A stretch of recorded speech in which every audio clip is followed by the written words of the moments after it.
Read Joyce, Episode 83, Braggadocio and Bigotry. Hello, I'm Frank Delaney. Still in Chapter 2. Now Stephen has read Mr. Deasy's letter about curing foot and mouth disease, the terrifying cattle plague that all agricultural countries feared. Deasy has written a letter which he hopes Stephen will get published in the newspapers.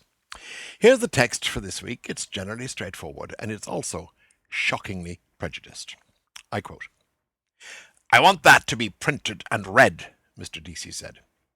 "You will see at the next outbreak they'll put an embargo on Irish cattle, and it can be cured. It is cured. My cousin Blackwood Price writes to me it's regularly treated and cured in Austria by cattle doctors there. They offer to come over here. I'm trying to work up influence with the department. Now I'm going to try publicity. I am surrounded by difficulties, by intrigues, by backstairs influence, by..." He raised his forefinger and beat the air oldly before his voice spoke. "Mark my words, Mr. Daedalus," he said. "England is in the hands of the Jews, in all the highest places, her finance, her press, and they are the signs of a nation's decay. Wherever they gather, they eat up the nation's vital strength. I've seen it coming these years. As sure as we're standing here, the Jew merchants are already at their work of destruction. Old England is dying." He stepped swiftly off, his eyes coming to blue life as they passed a broad sunbeam. He faced about and back again. "Dying," he said again, "if not dead by now. The harlot's cry from street to street shall weave old England's winding sheet." End of quote. Well now, what's to be said about that kind of garbage? Well, the first thing is, Joyce himself was not anti-Semitic, as we shall find out over and over. Indeed, his possibly closest friend in life ever was a Jew in Italy. But let me go back and start at the beginning of the piece.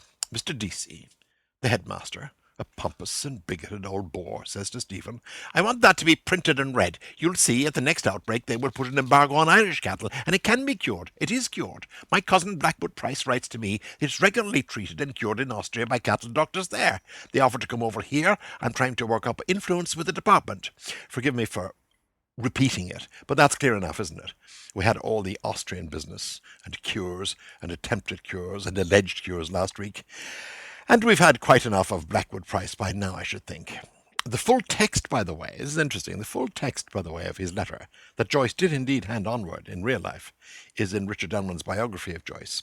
And you can see at a glance where Joyce got the inspiration, if that's the right word, for Mr. Deasy's letter.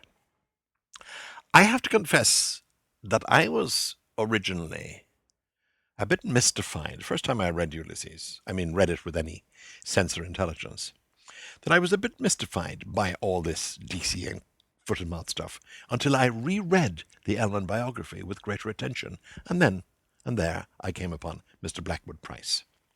It didn't matter, though.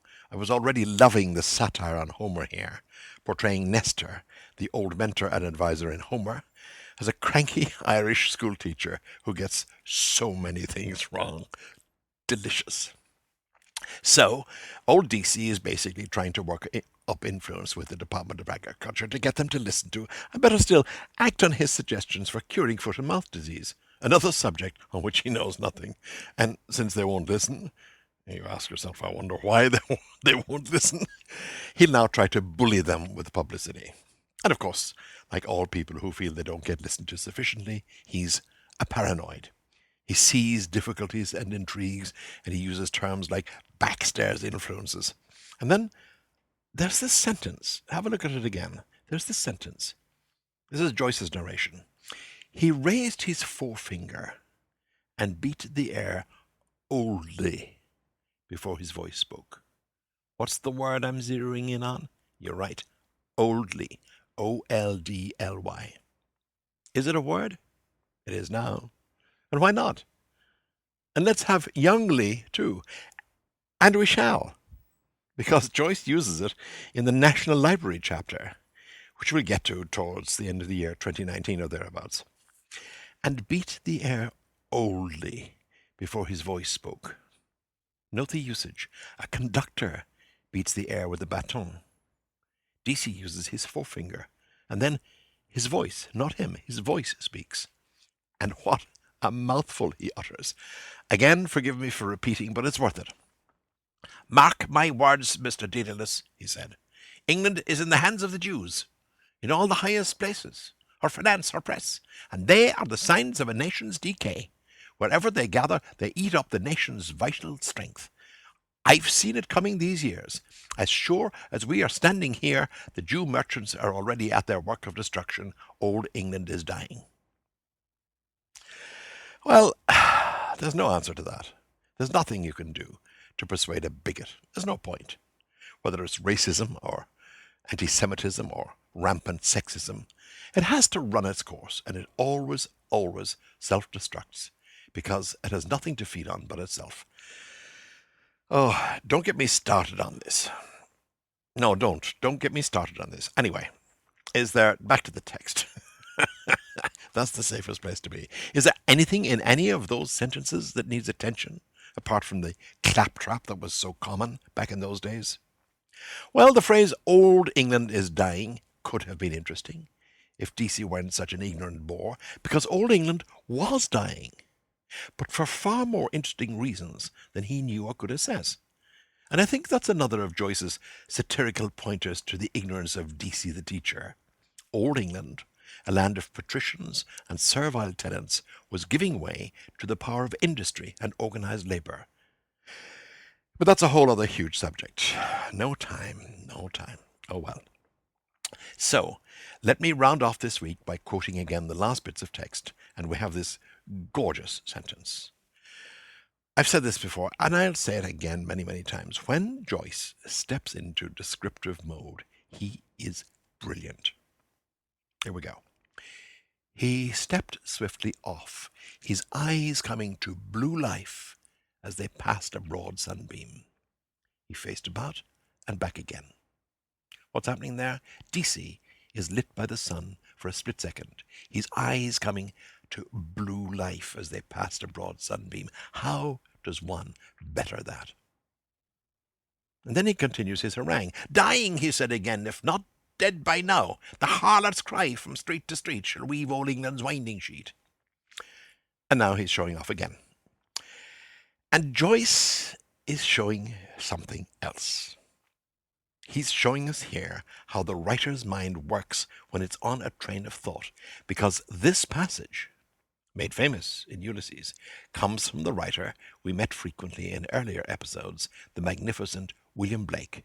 And this phrase comes from his Auguries of Innocence. The harlot's cry from street to street shall weave old England's winding sheet. The winner's shout, the loser's curse, dance before dead England's hearse, every night and every morn, some to misery are born, every morn and every night, some are born to sweet delight. Listen to me, listen. If you do nothing else in the year 2012, read Blake. And, of course, join me here next week and every week. And, by the way, if you're at all interested in the old modes of storytelling, I've just put up on the internet, in the Kindle, Amazon Kindle, self-publishing arena, a long short story called The Druid, told in written prose. It's something I'm playing with at the moment, something I'm experimenting with, as it might have been told by an ancient, itinerant Irish fireside storyteller, a Shanachie. It's called The Druid, and I think you might like it. Rejoice, episode 84A, Joyce Enjoying Joyce. Hello, I'm Frank Delaney. Well, it's that time again, a 13th. After every 12 episodes, a special edition of the Ulysses podcasts, a little break, if you like, from the task of deconstructing, a little lighting of the stage from the side, tangential information, or as they might have called it in Joyce's Dublin, tangential. In the last two Baker's Dozen specials, I focused on a man named Frank Budgeon, who wrote a sweet and splendid book called James Joyce and the Making of Ulysses. Note the word making. Budgeon was a painter.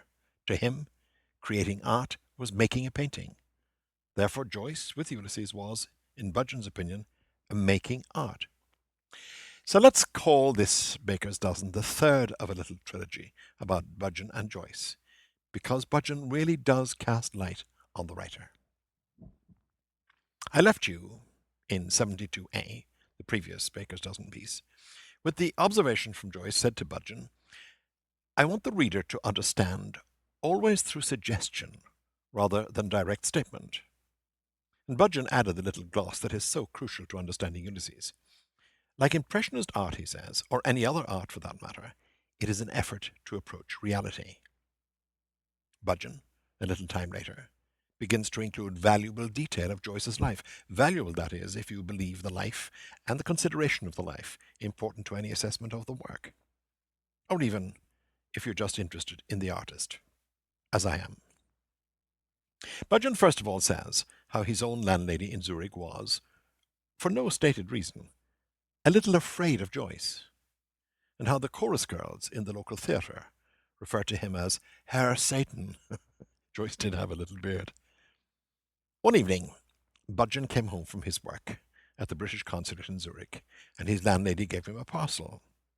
"Your friend, the tall gentleman with the beard, left this for you," she said with awe, Budgeon reports. He then tells us what was in the parcel. Joyce's first published book, which was Dubliners, and 6 episodes of his work in progress, Ulysses. This was a measure of how much Joyce liked Frank Budgeon. And sure enough, he invites Budgeon to his apartment to meet his family. I want to read to you now Frank Budgeon's description of the Joyce family. I've touched on it before, because with his painter's eye, he gave us as good a record of this great writer's domestic circumstances as has ever been recorded. Here we go. Joyce's flat, says Budgeon, was in a modernish house of no particular character. Mrs. Joyce complained that the superfluity of mice and a shortage of culinary utensils cramped her style in the kitchen. But apart from that, it seemed to me not a bad apartment as apartments go. Joyce's own furniture was, of course, left in Trieste. At the door of the flat one heard the clear shapes and metallic tones of the Italian language. Italian was the house language, and for the children, Giorgio and Lucia, the mother tongue. At that time they spoke English hardly at all, and in talking to each other used mainly the Zurich dialect, Zurichdeutsch. In about a year at school in Zurich they had learned it, so astonishingly quick are the young on the linguistic uptake. Lucia was a dark-haired, blue-eyed girl, slenderly and elegantly built. Giorgio a dark boy, built on more powerful lines. He was an excellent swimmer, champion at his age among Zurich schoolboys over a distance of 2 miles. Such were his natural aptitudes for this exercise, that 2 or 3 years later in Paris he proposed entering the annual Traverse de Paris from Charenton to Auteuil. Mrs. Joyce was a stately presence, but what most impressed on acquaintance was an absolute independence. Her judgments of men and things were swift and forthright, and proceeded from a scale of values entirely personal, unimitated, unmodified. In whatever mood she spoke, it was with that rich, agreeable voice that seems to be the birthright of Irish women. Generally, at the time I arrived, it was the children's bedtime. To Giorgio was said, "Porta del legno." To Lucia, "Vade a letto." And Mrs. Joyce came in with a carafe of the always desirable fendant. We were already talking, usually, about Joyce's Ulysses. "Okay, now that's too bad," said Mrs. Joyce as she set down the wine. "Is he talking to you again about that old book of his, Mr. Budgeon? I don't know how you stand it. Jim, you ought not to do it. You'll bore Mr. Budgeon stiff." That's the end of the quote, the long quote from Budgeon's book. Now, I'm a sucker for the details of people's lives. I think most writers are, whether they admit it or not, especially novelists. And more than one of them has admitted that fact to me, perhaps not in interviews. And I've heard more than one also admit to eavesdropping on conversations, on the bus, in restaurants, in the gym, wherever. And that's why I'm so fascinated with the day-to-day detail in Frank Budgeon's book. Look at it this way. Here you have this man, now in his late 30s, with a wife and young family, living in a rented apartment in Zurich, Switzerland, safe from the ravages of war because Switzerland was neutral. And as he sits there, listening to his children and his wife chattering, wandering in and out of a Zurich dialect and English and Italian, the Zurich dialect, I presume, is German-based. And they've all been speaking Italian in Trieste, which is where they've been living, and Nora and Jim spoke English. Here is this man, in the midst of all this, with his engine of a mind, his engine of a mind, writing some of the purest and most beautiful English ever composed by a novelist, or any other kind of writer for that matter. And therefore, I'm interested in the connection between what was going on around him and what he was putting down on the page, the interface between his everyday life and the proceedings of his fine mind. Here's one of the things that soon becomes obvious. Since he wasn't, in Ulysses, writing in any way about his family life with Nora Barnacle, the one he lives with, but whom he hasn't yet married, and the two children she's had by him, Giorgio and Lucia, what was he doing? And how was he doing it? Well, you discover here a number of interesting things about the creative process. And the main discovery is the importance of memory and experience. Joyce was far away in time and geography from the era and the location in which his novel was set. This was Trieste in the late 19 teens. Ulysses is Dublin 1904. So he was, for every day of his life that he was writing Ulysses, in fact, when he was writing anything except letters, he was actually absent, so to speak, from his family scene. He had to be. He was attempting to use, in very great detail, the life he had once known in the city where he had once known it. So, I picture him there, tucked away in some corner, lost to the world, and back in Dublin, June 1904, and all its multifarious characters whom you will meet here in great detail in the years to come, I promise you that. Now, if that sounds like a romantic view of a writer, well, I don't mean it to be, not that there would be anything wrong with that, but austerity demands, etc., etc. And let me scotch the romantic view immediately by adding a detail. When his sight got very bad, he had glaucoma, Joyce acquired a white jacket of the kind worn by dentists. You see it in old movies, buttons up along the shoulders. And he sat in the window so that the sun reflected extra light onto the page he was working on. I'm sure I've mentioned that to you before, and I'm sure I'll mention it again because it's an image that kind of haunts me. Now back to Frank Budgeon. He says, I sat up reading the first 3 episodes of Ulysses in the little review. That's where they were first serialized. Joyce wanted them back quickly to pass on to someone else. These 3 episodes form an introduction to the main theme, equivalent to the first books of the Odyssey, wherein the situation in the household of Ulysses is described, and young Telemachus sets forth to gain news of his father. The Telemachus of Joyce's book is Stephen Dedalus, whose childhood, boyhood, and adolescence are narrated in a portrait of the artist as a young man. And on Budgeon goes to give a summary of the first 3 chapters of Ulysses. That summary is very good, and since we've already been through all of chapter 1 and have almost finished chapter 2, there's no need to repeat his summary here.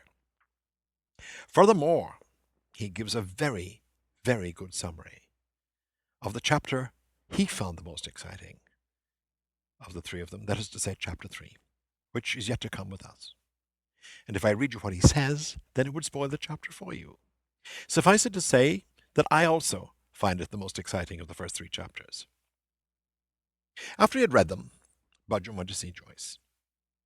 And here comes something that I find surprising and rather touching, and it sets us up for the rest of this entire project, because it displays something that we can always remember, and we have Frank Budgeon to thank for it. Here's the illuminating remark. Joyce asked Budgeon what he had liked about chapter 3 of Ulysses, and Budgeon replied that he found it full of light and colour, and that he loved how Stephen was in the chapter.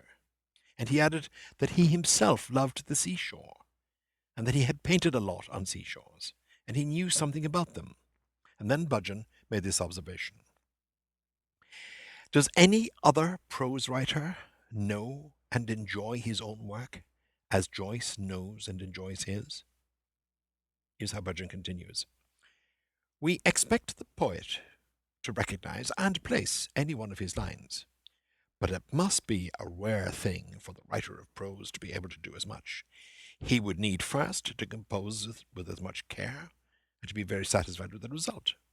Joyce composes with infinite pains. but he looks on his handiwork when he has done it, and finds it good. And Frank Budgeon makes it clear that Joyce isn't vainglorious about what he has written, not bombastic. He just plain likes and enjoys it. No wonder we do. Back as normal with the usual weekly podcasts on Wednesday. Rejoice, episode 84, Light and Dark. Hello, I'm Frank Delaney. Mr. DC hasn't yet quit the stage, meaning that we're still in chapter 2. Last week, he was sounding off about the death of Old England at the hands of the merchant Jews. He pauses long enough to allow Stephen Dedalus to get a word in edgeways. Here's this week's very short chunk of text, beginning with a one-sentence description of old DC in mid-flow. I'll start with a narrative sentence by Joyce. His eyes, writes Joyce, open wide in vision, stared sternly across the sunbeam in which he halted. Now, read on. Here we go. A merchant, Stephen said, is one who buys cheap and sells dear, Jew or Gentile, is he not? They sinned against the light, Mr. Deasy said gravely, and you can see the darkness in their eyes, and that is why they are wanderers on the earth to this day. End of quote. Okay, here we go, one step at a time. There's more in there than you would think. Let's enjoy for a moment that first sentence. His eyes open wide in vision, stared sternly across the sunbeam in which he halted. Easy to visualize, isn't it? DC has turned to stare at Stephen, and DC has cunningly placed himself in the path of the sun, so that he's lit by it. And as they say, wait, there's more. Joyce must have had his Homer open beside him as he wrote this, because in Book 3 of the Odyssey, where Telemachus, the Stephen figure, pays a visit to Nestor, the mentor, the DC figure, much is made of the sun's light, its rising and its setting, although in the edition that I use, there's nothing about Nestor actually sitting in the glow of a sunbeam. Now the younger and the older man have an exchange, in which Stephen says, a merchant is one who buys cheap and sells dear, Jew or Gentile is he not? And DC, enmeshed in his own prejudice, replies, they sinned against the light, and you can see the darkness in their eyes, and that is why they are wanderers on the earth to this day. Well, here's a dense little nest of references. Sinning against the light is a phrase long beloved of fire and brimstone preachers. I've heard it thundered by people as different as Redemptorist priests and Ulster Presbyterian ministers. He who has sinned against the light. This is a knife with a number of edges. The light was, in the scriptures, a term used for Jesus Christ and for his message, the light of Christianity. To sin against the light was to turn away from or reject the light of that faith. Catholicism took no prisoners. It was also the Enlightenment, that God sent his Son upon earth so that mankind shall be saved. If you don't believe that, you are sinning against the light. To despair of saving your immortal soul, that is a sin against the light. Did I spend a lot of my youth in churches? You bet I did. Here, though, DC is talking about the ultimate sin, in Catholic terms, against the light. The fact that, as Catholics were told and believed, the Jews killed Jesus. That was a core belief. And I remember being told dramatically in school of the moment when the Vatican Council absolved the Jewish people of deicide, of killing God. Wow! I mustn't start. Listen to DC's prejudice, though, because it is exactly what was current in Joyce's day. I heard it myself. He says, and you can see the darkness in their eyes, and that is why they are wanderers on the earth to this day. Yeah, right. Well, would the darkness in their eyes have anything to do with their genetic origins, eh? And wanderers, didn't they lose Jerusalem to the Romans 40 years or so after Christ was crucified and were expelled? And the wandering Jew? This is difficult to believe, but bear with me because it's about the power of myth. There's a Catholic, or maybe a wider Christian myth, that a Jew standing by the way of the cross, that's the journey up to Calvary, jeered at Christ, who was struggling up the hill with his heavy cross. Christ, according to the story, turned to him and condemned him, as if he would, to wander the earth. And here's the part that's even harder to believe. The man left Jerusalem and set off to wander the earth forever. And there were even sightings of him down through the centuries all across Europe. Yep, that's what I was taught. There's even a household plant called the Wandering Jew because its tendrils go all over the place. I have more useless information than anyone I know. Anyway, back to the text. That was Deasy's prejudice, bigotry in trumps. No way unusual. And that was the kind of thinking that led to the Holocaust. There used to be an old war slogan in England urging people to be secretive lest spies were listening. Careless talk costs lives, it said. In the case of this kind of bigotry, 6 million lives. And just one more note about the Wandering Jew. He is, after all, one of the two figures at the heart, the essence of the novel Ulysses, and he's pointed out as such. In a few years' time, you'll hear here how Buck Mulligan points to Mr. Leopold Bloom, the Dublin Jew who wanders all across Dublin on the 16th of June 1904, and Mulligan whispers, the Wandering Jew.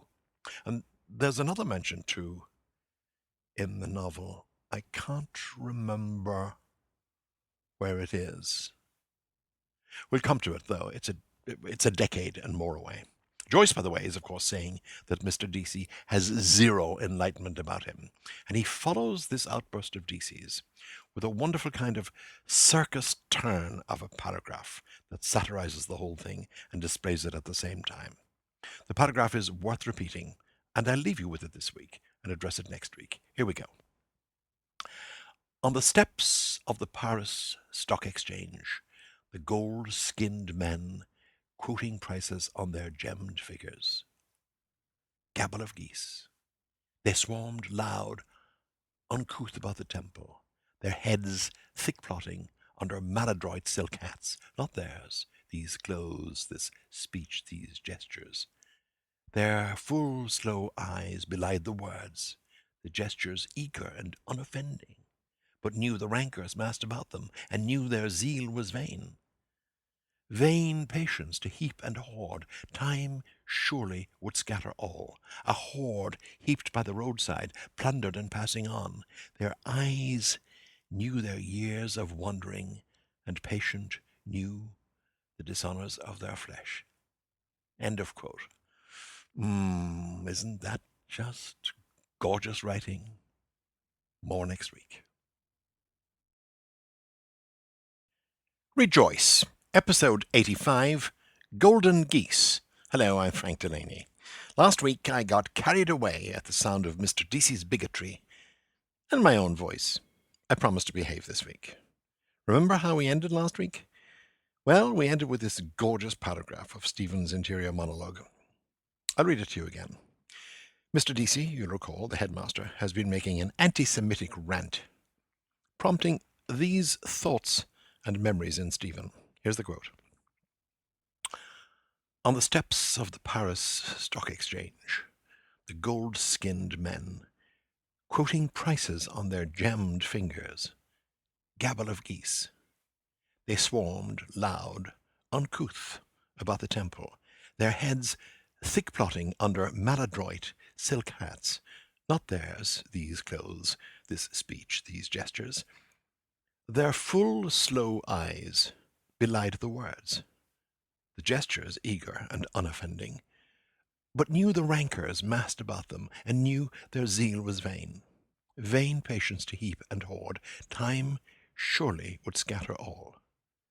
A hoard heaped by the roadside, plundered and passing on, their eyes knew their years of wandering, and patient knew the dishonours of their flesh. End of quote. That was written, remember, 20 years before the Holocaust? So, let's have a look at what's going on here. You could take it as a mixed message. At face value, it's Stephen's reminiscence of a scene he possibly saw in Paris, where, as we know, Joyce himself spent some months hoping to study medicine, but instead almost starving for lack of money to buy food.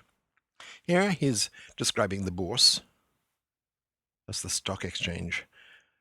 There's a wonderful line from W.A. Jordan in that great poem he wrote about Yeats's death. The line is, "When the brokers are roaring like beasts on the floor of the bourse."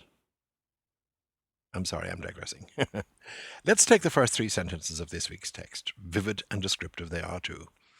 Quote, "On the steps of the Paris Stock Exchange, the gold-skinned men, quoting prices on their gemmed fingers. Gabble of geese." Third sentence, "They swarmed loud, uncouth, about the temple, their heads thick plotting under maladroit silk hats." Now, what are we seeing here? A number of bells ring, conscious and unconscious. The Magi, the three kings with their gold, frankincense, and myrrh, and their exotic headgear. They come to my mind at any rate. There's the word temple, the building, the bourse, the Paris Stock Exchange to which Joyce refers. It's still there. And it was, in fact, at least it was the last time I looked, and it was, in fact, modelled on the temple of Vespasian in Rome, the same emperor who expelled the Jews. So there's a kind of circularity that Joyce is suggesting. It's a pretty wonderful building, by the way, and the station, if you want to get to it, is the Bourse Metro. Surprise, surprise. It's on the Rue de la Banque. But don't trust me on this. This is all from memory. It's years since I've been in Paris, sadly. It's a building with columns. It's a Roman building, or at least modeled on a Roman building. And when you think of it in the context of Joyce and Ulysses, you find yourself thinking of the money changers in the temple in the Christian scriptures of the four evangelists. Or you can think of Shakespeare's Merchant of Venice with Shylock, the Jewish moneylender, who liked to wear rings, meaning that he had gemmed fingers. That's spelt, by the way, Gemmed, if you haven't got the text in front of you. Remember Shylock's lament for the ring that his daughter Jessica stole from him? His turquoise, I think it was. She sold it to buy a monkey. And Shylock laments, "I had it of Leah," Leah was his wife, "I had it of Leah when I was a bachelor. I would not have given it for a wilderness of monkeys." I'm sorry, I'm digressing again. I like the little flicker gabble of geese. That's a kind of nod from Joyce to the geese who were watchdogs in ancient Rome and whose role in saving the city of Rome was celebrated each year by parading a statue of a goose in gold. And isn't there still a flock of geese that guards, that acts as watchdogs for a distillery in Scotland, I seem to remember? All those little connections that Joyce makes, doing everything by suggestion rather than head on, as is the modern reader's requirement. We like everything on the nose nowadays. There's a few other flickers lurking in here too. Quote, "They swarmed loud, uncouth about the temple, as they did before Christ ejected them. Their heads thick plotting under maladroit silk hats." Look at that. You can see them, the dense, thick hair of the Middle Easterners. But the key word here is maladroit. If we're going to assume that nothing in Joyce can be taken at face value, and it cannot, then maladroit here doesn't simply mean awkward or out of kilter. Mal means bad, and adroit means more than with acumen. It means the right, or tout droit, meaning straight on. And there is the DC anti-Semitism accusing Jewish traders of not being straight, of being crooked in their dealings, that their handshakes with the right hand will not be trustworthy. Ah! All done with one word, maladroit. And of course, there's another definition of the word available, not a good right hand. And now comes Stephen's tentative redemption, apology for the anti-Semitism. His apology, his sympathies. Their full, slow eyes belied the words, the gestures eager and unoffending, but knew the rancours massed about them, and knew their zeal was vain, vain patience to heap and hoard. Time surely would scatter all, a hoard heaped by the roadside, plundered and passing on. Their eyes knew their years of wandering, and, patient, knew the dishonours of their flesh. Unquote.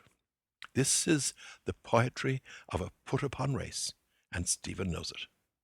I love that phrase, their full, slow eyes. How many times have you met brown-eyed people, especially Latin or Mediterranean or Middle Eastern? I shall never think of such eyes again as anything but full and slow.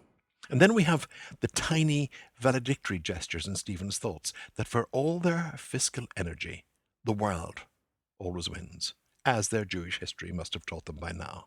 Quote, vain patience to heap and hoard, time surely would scatter all, as it did. A hoard heaped by the roadside, plundered and passing on, as they were plundered. Their eyes knew their years of wandering, and patient knew the dishonours of their flesh, and was there ever a greater dishonour in the history of mankind of a race's flesh than the Holocaust? However, let's go after three words here, the words scatter and patience and patient. The Jews themselves were scattered, meaning they were fragmented and dispersed. That's the definition of scatter.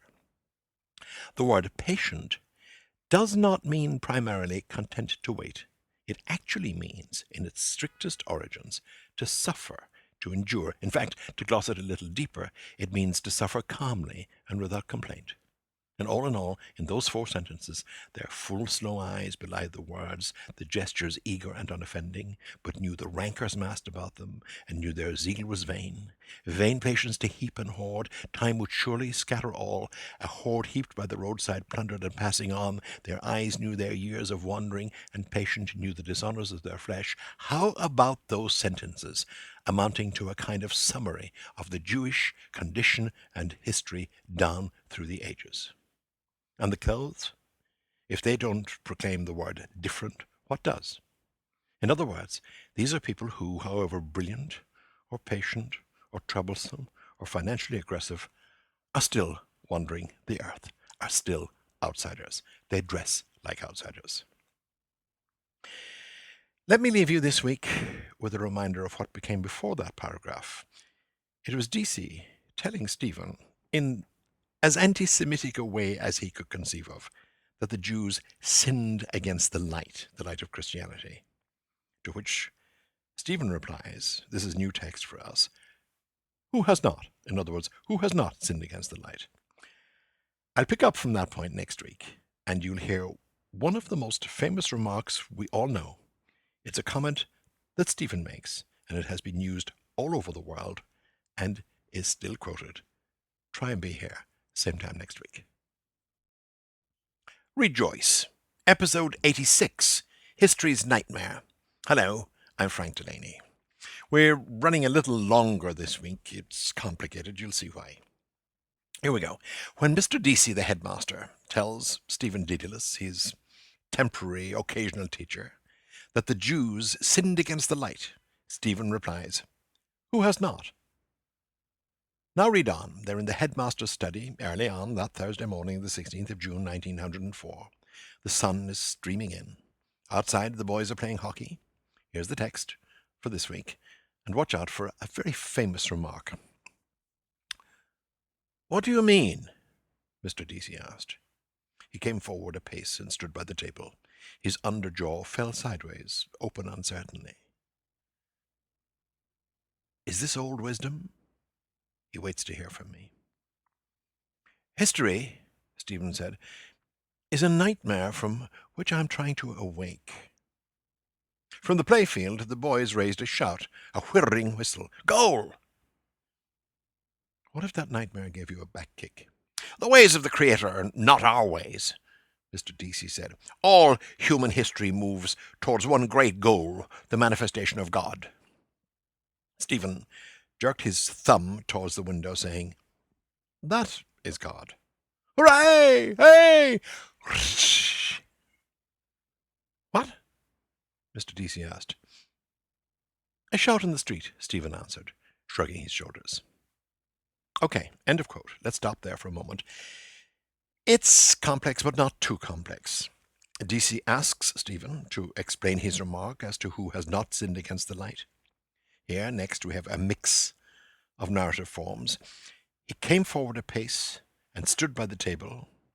His underjaw fell sideways open uncertainly. That's Joyce's plain narration, again trying to make us see what DC looked like at that moment, as he gazes a little askance, if not aghast, at Stephen, his jaw dropping, so to speak. Next two sentences, Is this old wisdom? He waits to hear from me. Well, here you have a choice. Did Mr. Deasy ask the question, is this old wisdom? Or is Stephen asking himself? Or, if you look at the text, is Stephen anticipating that Deasy will ask, is this old wisdom? Because it's followed by Stephen's thought. He waits to hear from me. And sure enough, Stephen supplies Deasy with something.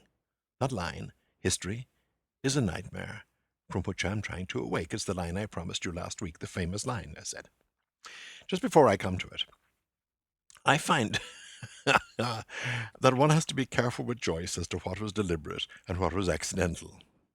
For example, the word wisdom, truly old word, early 700s. It's in Beowulf.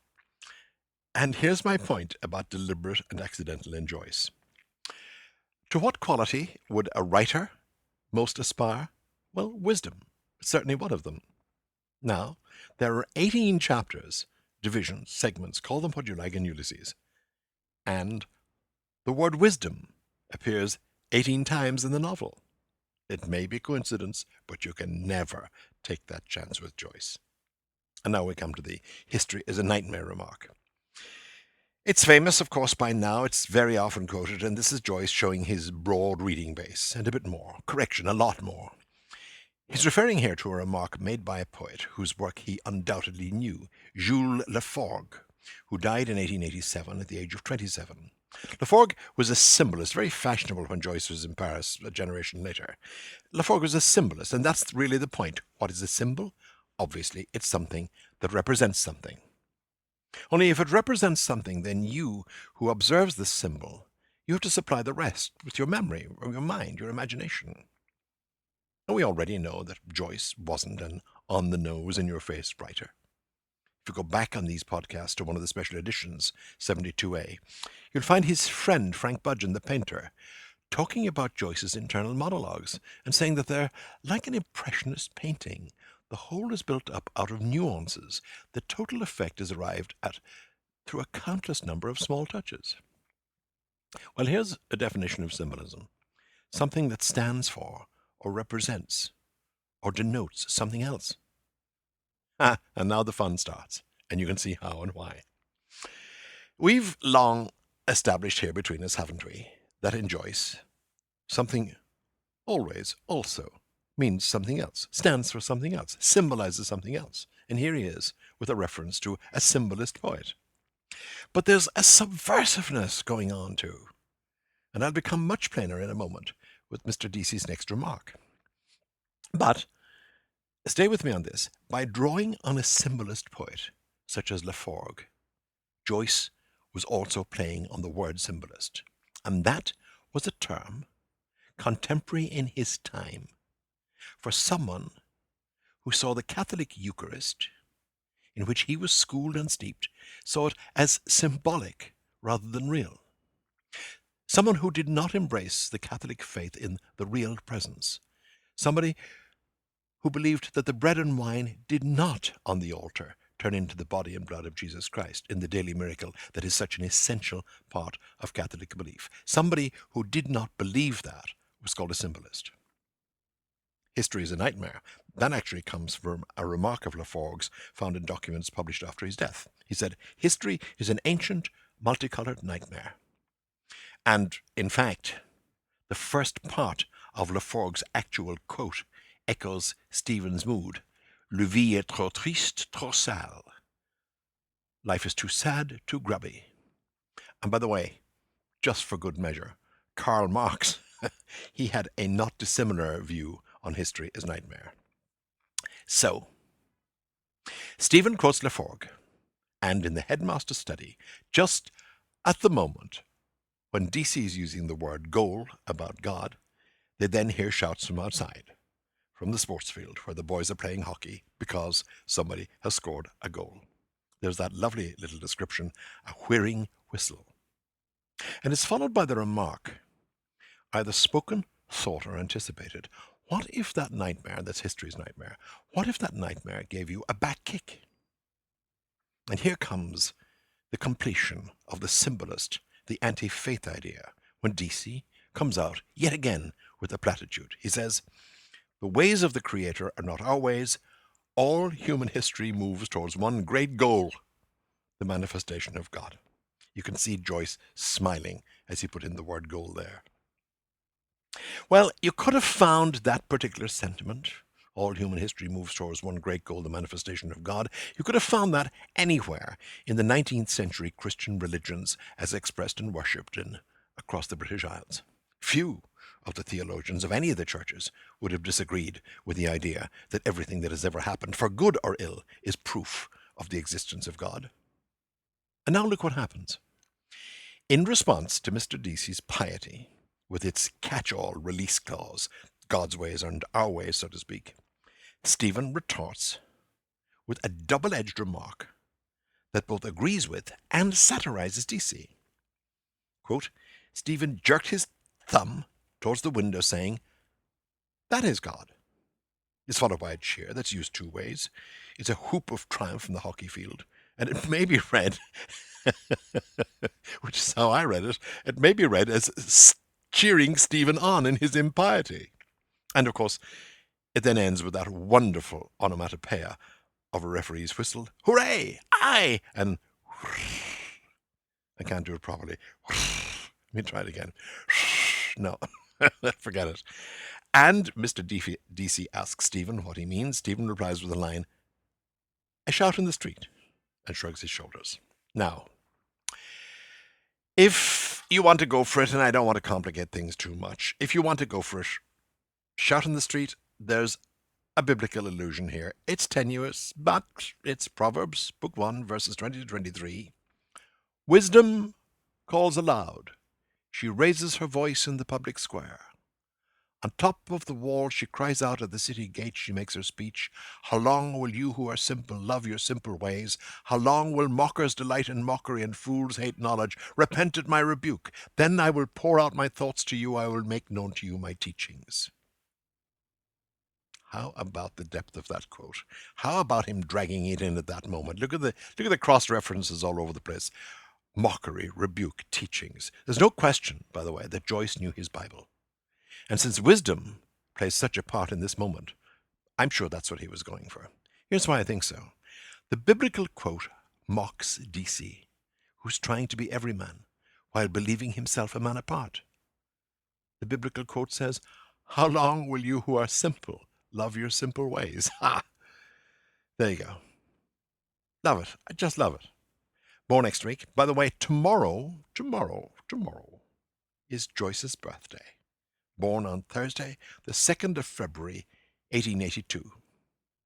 He's 130 years old, and for me at any rate, still very much alive. Happy birthday, Maestro. Rejoice, episode 87, Women and Slogans. Hello, I'm Frank Delaney. We're coming up the home straight now in Chapter 2. The Nestor figure, Mr. Deasy, and Stephen are concluding their conversation in Deasy's study. Here's this week's text. Mr. Deasy looked down and held for a while the wings of his nose tweaked between his fingers. Looking up again, he set them free. "I'm happier than you are," he said. "We have committed many errors and many sins. A woman brought sin into the world. For a woman who was no better than she should be, Helen, the runaway wife of Menelaus. 10 years the Greeks made war on Troy. A faithless wife first brought the strangers to our shore here, MacMurrough's wife and her layman, O'Rourke, Prince of Breffni. A woman, too, brought Parnell low. Many errors, many failures, but not the one sin. I'm a struggler now at the end of my days, but I'll fight for the right till the end, for Ulster will fight, and Ulster will be right." End of quote. Some interesting stuff here. Interesting principally in the satirical subtext. First, we have one of those brilliant flashes of Joycean narrative, where he lets you actually watch the physical action. Quote, "Mr. Deasy looked down and held for a while the wings of his nose tweaked between his fingers. Looking up again, he set them free." Don't you love it? The wings of his nose tweaked between his fingers. Try describing that familiar action in another way. That's how we discover how superbly Joyce uses language. And now Mr. Deasy begins to pontificate again, as those who teach like to do. Let's cover it sentence by sentence. First, and apropos nothing at all, he says to Stephen, rather offensively, I think, "I'm happier than you are." Other than showing what an opinionated prick Deasy is, the sentiment doesn't seem to have any purpose within the context of their previous and continuing conversation. But if you look at it as a piece of characterization, it's taking forward the impression that Joyce has already been building of Stephen. Stephen is moody, unhappy, and still mourning his dead mother. And we know that from the inside, from Stephen's interior monologues. Now we see it objectively, through the eyes of his sometime employer. In the next sentence, the headmaster opens up the idea of why people might be sad. Indeed, he makes it inclusive. "We have committed many errors and many sins." And he embarks upon a list of people to blame, meaning women. First up is Eve, when Mr. Deasy says, "A woman brought sin into the world." Well, Joyce would have taken in that sentiment with his mother's milk, because that was always the Catholic Church's view of creation. We would all have been fine if Eve hadn't tempted Adam to eat the apple, blah, blah, blah, blah, blah, blah, and so on and so forth. Sexism in its primal form. Next, the headmaster repeats something he said earlier. You remember the phrase for a woman who was no better than she should be, by whom he meant Helen of Troy? Well, the phrase was always meant to indicate a woman of shady morals, and here the headmaster is saying that Helen of Troy was at the very least a foxy lady. Was she? Yeah, well, Helen got around. She was unfaithful, daughter of Zeus, wife of Menelaus, the king of Sparta. She was seduced by the warrior Paris, and they all went to war for a decade and brought down the house of Atreus, cornerstone of Greek classical literature. Of course, one of the reasons she's mentioned here is because one of her suitors was Odysseus himself, the man from whose name springs the very word Odyssey. Another reason is that in Book 3 of Homer's Odyssey, Nestor, the Mr. Deasy figure, has fought at Troy. There we were, he says, fighting like warriors at Troy. And he's less than complimentary about one of the wives in that whole cycle, Clytemnestra. And Joyce picks up that trope and uses it for Deasy to lambaste Helen in similar fashion. But all that is further reading, valuable further reading, by the way, enjoyable further reading, yet we have to push on. So, in the description of the woman who caused trouble, so to speak, the headmaster is accurate, but he's still sexist. In the next sentence, his next example, again a dicey dame. I love this. He doesn't get it quite right. This is what he says. "A faithless wife first brought the strangers to our shore here, MacMurrough's wife and her layman O'Rourke, Prince of Breffni." Let's first deal with the unfamiliar word layman, Leman. It's archaic now. You rarely see it used, if ever. I've come across 3 separate origins for this word. 13th century Scandinavian, leifman, Leifman, meaning a loyal courtier. And from around the same time, European Celtic, meaning beloved. And somewhat later in Ireland and Scotland, it meant noble or respectable. So that's MacMurrough's wife and her layman O'Rourke, Prince of Breffni. No, it isn't. Because now this is where the headmaster gets it wrong. The correct way round should be O'Rourke's wife and her layman MacMurrough. Because Diarmid MacMurrough, King of Leinster, seduced away the wife of the chieftain O'Rourke of Breffni, and under her influence, her husband MacMurrough deposed from the throne of the eastern province of Leinster, crossed the water to Wales, and brought in the Norman invasion. So Deasy's right about the relationship, but the wrong way round. And the question is whether Joyce himself got it wrong, was a slip of the pen, or, and this is what I think, being ironic, he wanted the headmaster, the teacher, the know-all, to have it wrong. As for Deasy's next sentence, "A woman too brought Parnell low." This was, of course, the most famous scandal of Joyce's Irish life. Charles Stuart Parnell, the great Irish political leader, fell in love with Kitty O'Shea, the wife of another member of Parliament. In the hypocrisy of those days, divorce or infidelity of any kind was a scandal. And so the clergyman denounced Parnell and he fell from grace. Many believe to this day that Kitty O'Shea delayed the cause of Irish freedom by at least a generation, and there's many a movie has been made about it. And to tidy up this week, let me quote you again the rest of our piece of text. This is DC speaking. Many errors, many failures, but not the one sin. I am a struggler now at the end of my days, but I will fight for the right till the end, for Ulster will fight and Ulster will be right. First, look at that little squib, but not the one sin. Anti-Semitic again. Unlike the Jews, the Irish didn't sin against the light. In other words, the light of Christianity still shone in Ireland. And now comes the phrase that was their big political slogan, and in my lifetime, it has had huge detonative force. Ulster will fight and Ulster will be right. Originally used with force by Winston Churchill's father, I heard it from the Protestant leaders loyal to the British Crown all through the 1970s and 80s, and it surfaced whenever the 6 counties that is called Ulster in shorthand, because the original Ulster, was 9 counties. The classical Ulster of the legend, that was 9 counties. They just used Ulster for the 6 counties in Northern Ireland. Whenever that was threatened, out came the phrase, Ulster will fight and Ulster will be right. This is all so comical. Here's an old headmaster saying he will fight for the right to be right about stuff, which he gets wrong, and he's using an incendiary political slogan for personal reasons. There's irony for you. More next week.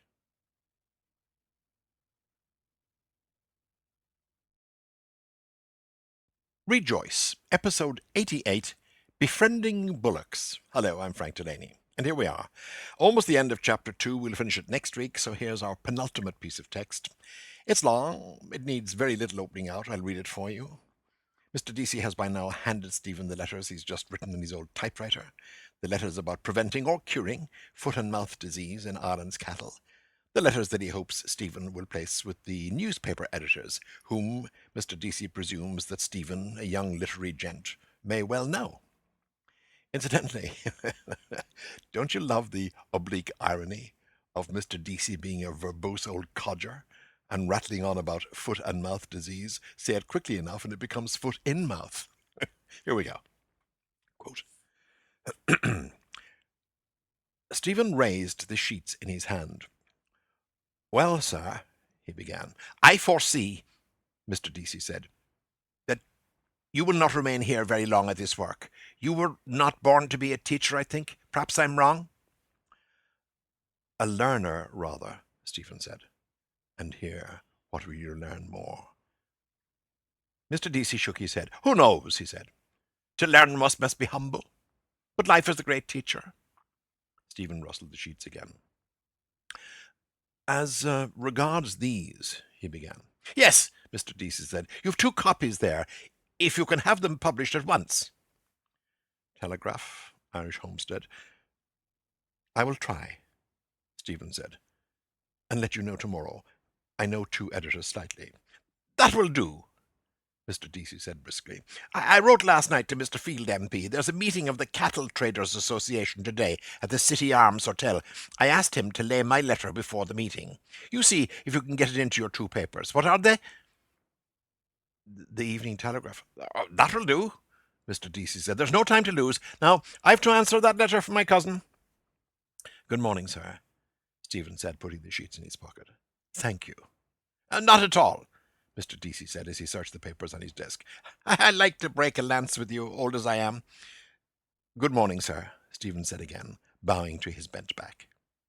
He went out by the open porch and down the gravel path under the trees, hearing the cries of voices and crack of sticks from the playfield.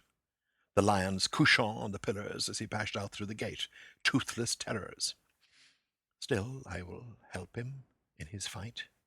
Mulligan will dub me a new name, the Bullock Befriending Bard. End of quote. There's almost nothing in here that needs much excavation. It's one of the many straightforward pieces of narrative writing in Ulysses. We've already been through what's actually happening in terms of plot. Ha ha! Did you hear that? Did you hear that? I used the word plot in relation to James Joyce's Ulysses. Unheard of. A plot in Ulysses. Seriously, though.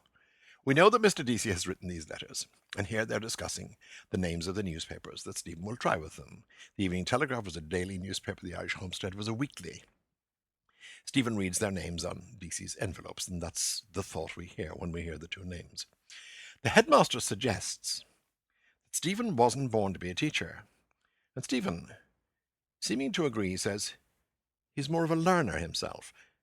And then he has the quick thought, and here, what will you learn more? In other words, the school holds nothing else for him.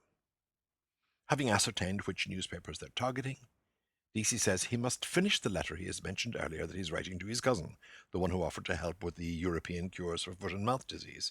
And then we have the business with the letter for the Member of Parliament, Mr. Field. There was a Mr. Field, a Mr. William Field. Remember how some weeks back I remarked how Joyce must have been tickled with the idea of a Mr. Field addressing agricultural matters? That's all the subject of, let me see, it's episode 82, Foot and Mouth and Modernism. And there, by the way, in that episode, you'll also find the cousin of Mr. Deasy's, a real-life gentleman named of Henry Blackwood Price, whom Joyce had actually known and who had written to Joyce.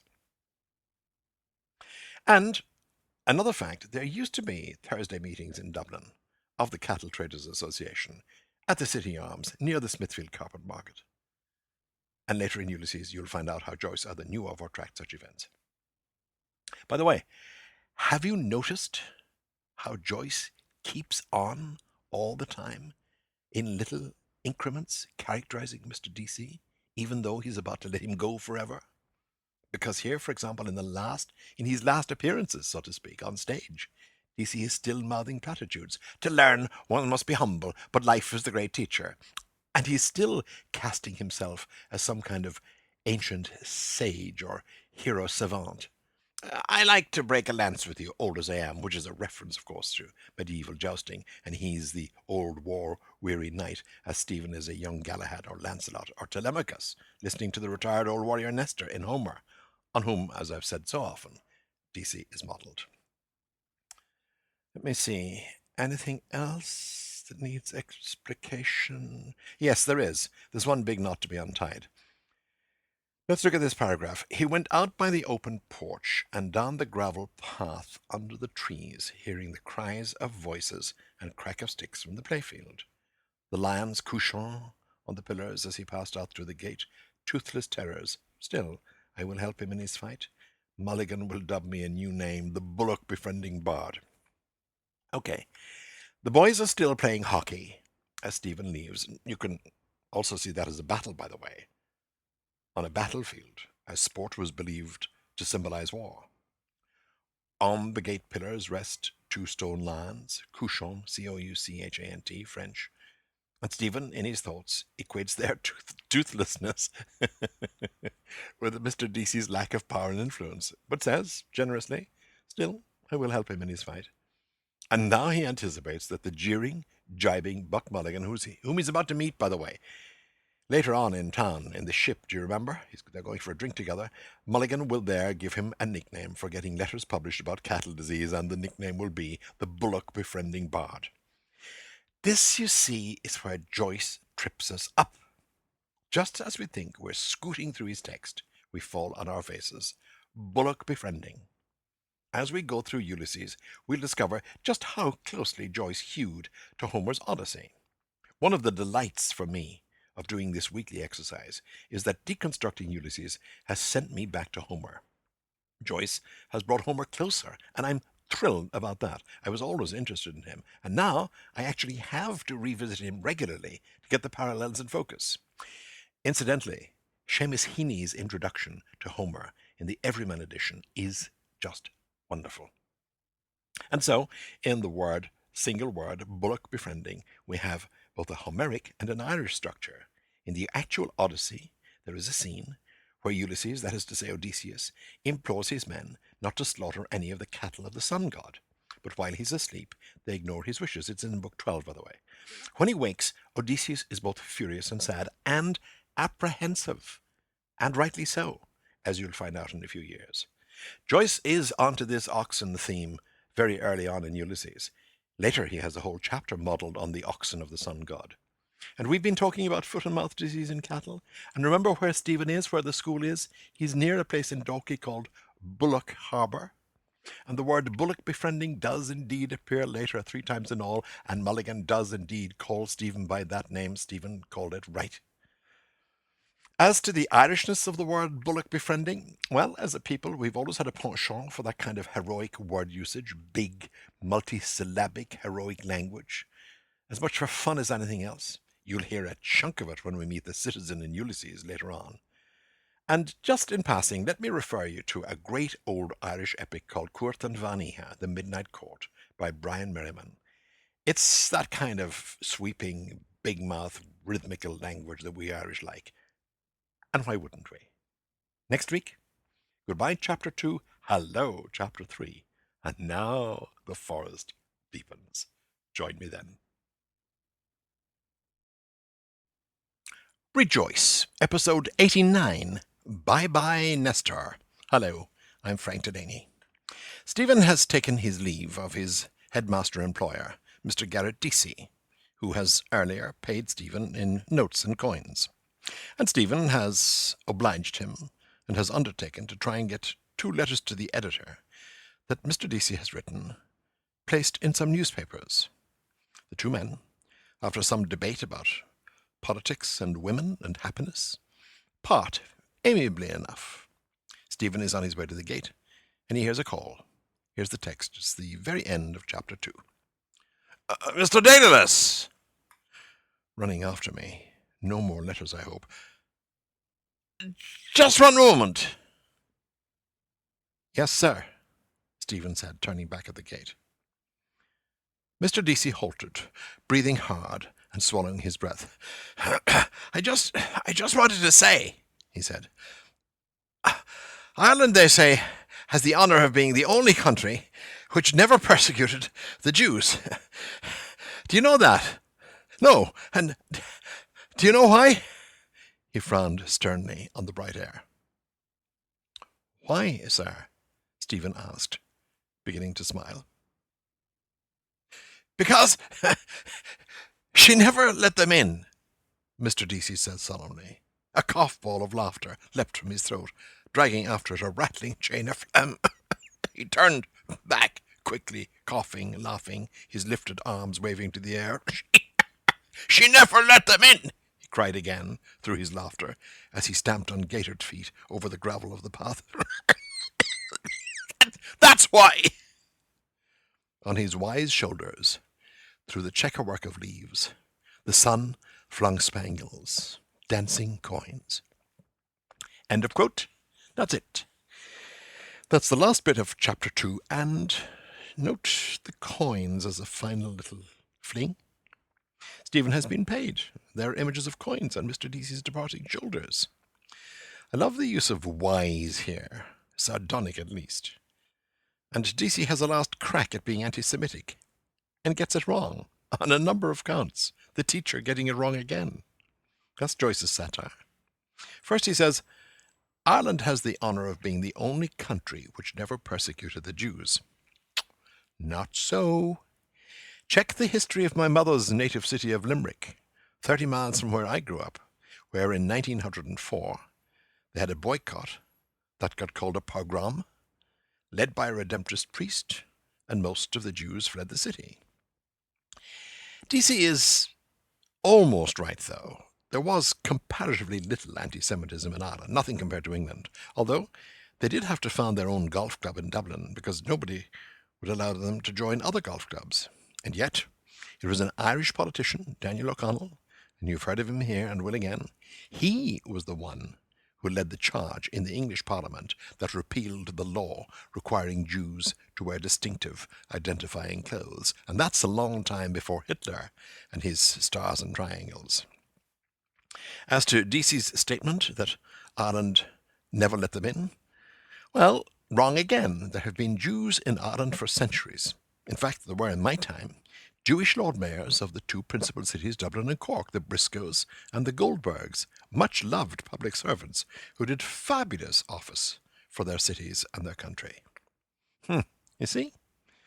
Deasy had it wrong. There's none so blind as him who will not see. And so, coughing and waving his arms, Mr. Deasy goes prancing back across the gravelled forecourt, back to his school and his bigotry and his mistaken impressions, And his appearance in Ulysses will get particularly interesting as we go deeper into the novel and as we get to know Joyce's Mr. Bloom, his Dublin Jewish sympathetic protagonist.